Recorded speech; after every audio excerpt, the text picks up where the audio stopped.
All right, EC, what's poll question going to be first hour of the program? First hour poll question. Which wins more games, gut feeling or analytics? Oh, no. Okay, we had Mark Schlereth on yesterday, former NFL offensive lineman, and he really doesn't like analytics. This is what he had to say from yesterday's show. Yeah, Dan, it's really funny. I get into arguments because I hate analytics. I hate all analytics people. I don't like nerds. and I always get into this with guys. You like the 2-point conversion play, and we got to go for it on fourth down and all this stuff. And, you get the sample size of data. But, hey, man, if I haven't blocked your defensive front all day long, right, that data changes. If my guards can't handle your 3 techniques, if my tackles can't handle your defensive ends, then we need to change. Like that math doesn't work. Math has never made a tackle. Math has never blocked anybody. Math has never done any of that stuff. Okay, we posted this yesterday on social media, got a lot of reaction, and got a lot of reaction from the people who actually are the analytic nerds, according to Mark Schlereth. Michael Wilbon's been banging the drum against analytics for a long, long, long time. I understand it. I mentioned this before. Back in the late 60s, my father, working in computer science, came up with probability. It wasn't called analytics, but he was working at the University of Dayton. And he was trying to help the coach at the time, turns out to be Sean McVay's grandfather. And he's trying to give him information of what happens when this team has the ball here in this situation. So probability.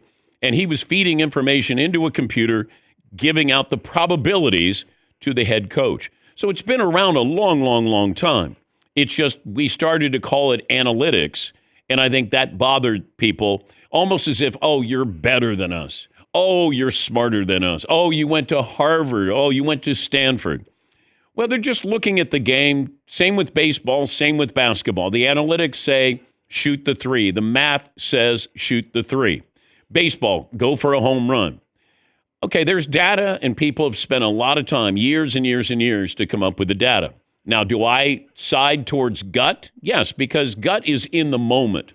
If I go into a game and I go, hey, if we get 4th and 4 inside the 10, we're going for it. Okay.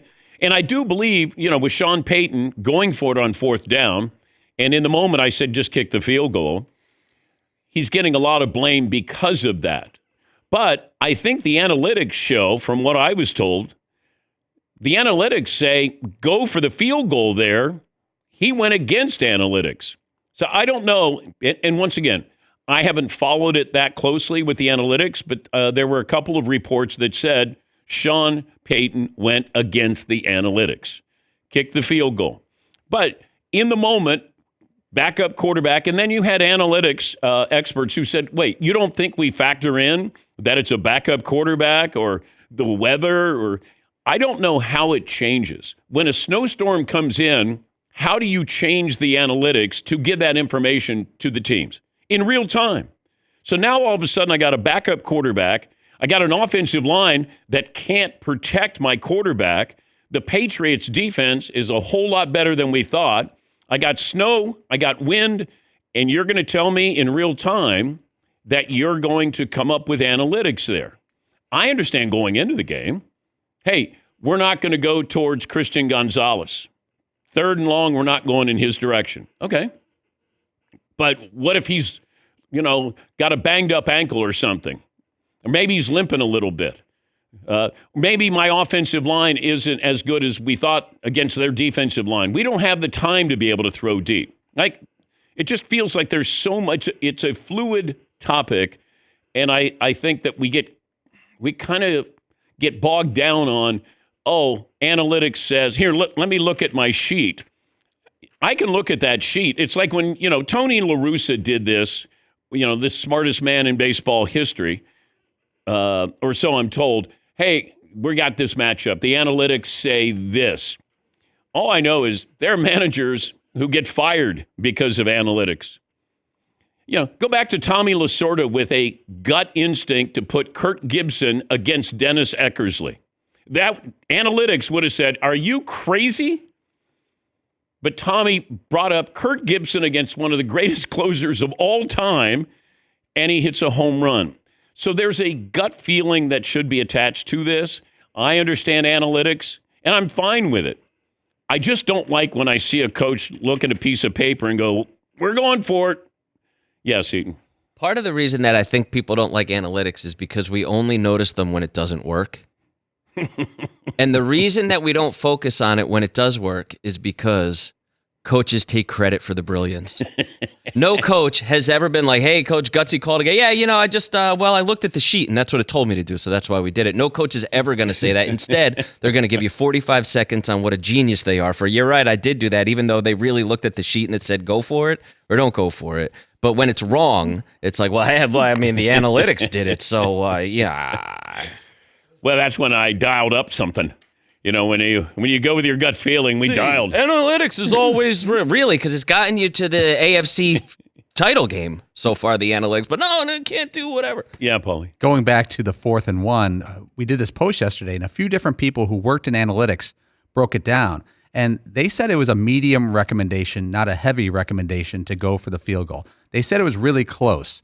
The odds of you making the 4th down were like 64%. Your odds of you converting the field goal was 95%. But then your win rate when you convert is, and there's a lot of details, but they said it was a mild or medium recommendation, which means is almost a coin flip.